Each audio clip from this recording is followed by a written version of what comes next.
Сәлеметсіздер ме, құрметті ұстаздар және әріптестер. Бүгін біз сіздермен бастауыш сынып үшін сабақты қызықты өткізу жолдарымен танысатын боламыз және сол туралы әңгіме қозғайтын боламыз. Ең бірінші сабақты қызықты өткізуде ойын элементтерін сабақта қолдануымыз керек. Бірінші, ойын элементтерін енгізу. Ол деген сөз, ойын элементтерін сабаққа енгізу оқушылардың қызығушылығын арттырады. Екінші, бинго ойынын ұсынамын мен. Бинго ойыны тақырыпқа байланысты терминдермен ойнауға болады. Үшінші әдіс ыстық орындық әдісі. Ыстық орындық әдісі сұрақтарға жауап береді. Төртінші әдіс үш таяқша әдісі. Үш таяқша әдісі әр топтан үш идея жазу қажет. Ойындардың әсері. Ойындар оқушылардың ынтасын арттырады. Бұқаралық сөйлесулер, яғни оқушылардың дағдыларын дамыту, оқушылардың пікір алмасу және өз ойларын жеткізу дағдыларын дамыту.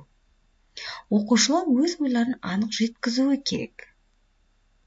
Оқушылардың пікірлерін нақты әрі түсінікті түрде білдіруі өте маңызды. Сұрақ қою арқылы пікір талас ұйымдастыру.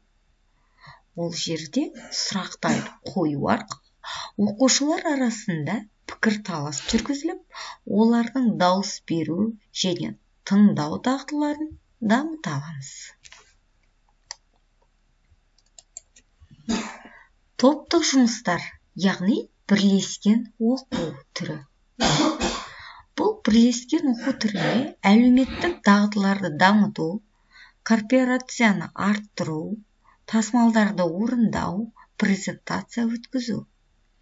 Яғни әлеуметтік дағдыларды дамыту әдіс оқушылар арасында әлеуметтік дағдыларды дамытуға көмектеседі.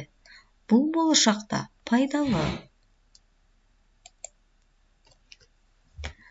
Корпорацияны арттыру. Бұл топтық жұмыстар оқушылардың ынтымақтастығын арттырады. Бұл оқу процесін жеңілдетеді. Тапсырмаларды орындау. Оқушылар топтарға бөлініп, оқу тапсырмаларды орындау арқылы білімдерін нығайтады. Презентация өткізу. Топтық презентациялар оқушылардың қоғам алдында сөйлеу дағдыларын дамытуға ықпал ететін әдіс. Миға шабуыл. Креативтілікті арттыру. Миға шабуыл әдісінде біз тек қана ол жердегі басты мақсат креативтілікті арттыруға негізделген болу керек. Интерактивтілік. Ол дегеніміз, бұл әдіс сабақтың интерактивтілігін арттырады, оқушылардың қызығушылығын арттырады. Шығармашылық қабілеттер.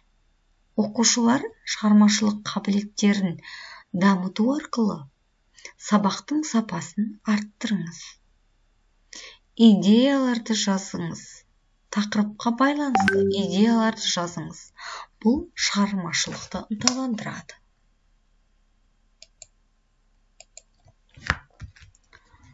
Технологияларды пайдалану, яғни цифрлық оқыту. Біз цифрлық оқытуда видеоматериалдар, интерактивті тақталарды қолдану арқылы, яғни оқушылар үшін визуалды контент арқылы білімді меңгеру жеңілдетіледі. YouTube арқылы сабақтың тақырыптарын көрсету. YouTube платформасы сабақтарды қызықты әрі интерактивті көрсетуге мүмкіндік береді.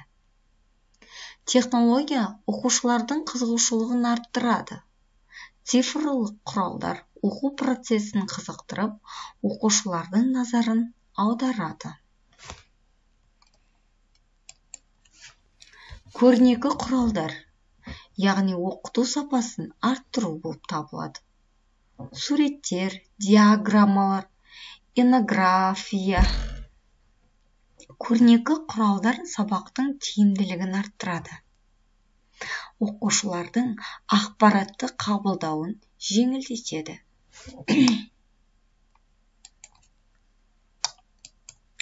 Шығармашылық тапсырмалар.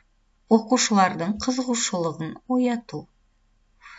Оқушылардың жеке жобаларын жасау, яғни оқушылар өз қызығушылықтарына сәйкес жеке жобалар жасау арқылы шығармашылық қабілеттерін дамытады.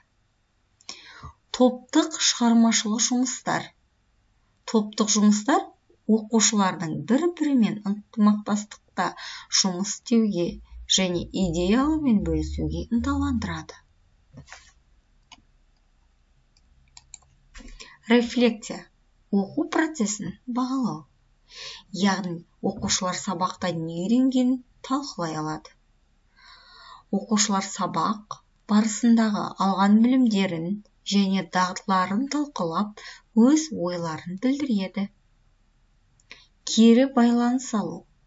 Оқушылардан алған кері байланыс оқу процесін жақсартуға көмектеседі. Оқушылардың белсенділігін артты. Сабақтың қорытындысы негізгі нәтижелер. Сабақты қорытқанда бізге қандай нәтиже беру керек? Оқушылардың белсенділік арттыру қажет. Сабақ барысында оқушылар белсенділігі өрлеуі түрде көтеріледі. Бұл олардың қатысуын арттырады. Коммуникациялық және әлеуметтік дағдылар дамиды. Оқушылардың коммуникациялық және әлеуметтік дағдыларын дамуы топтық жұмыстарда және диалогтарда көрініс табады. Осымен бүгінгі сабағымыз аяқталды. Сабақтарды қызықты өткізу әдістерін үйреніңіз.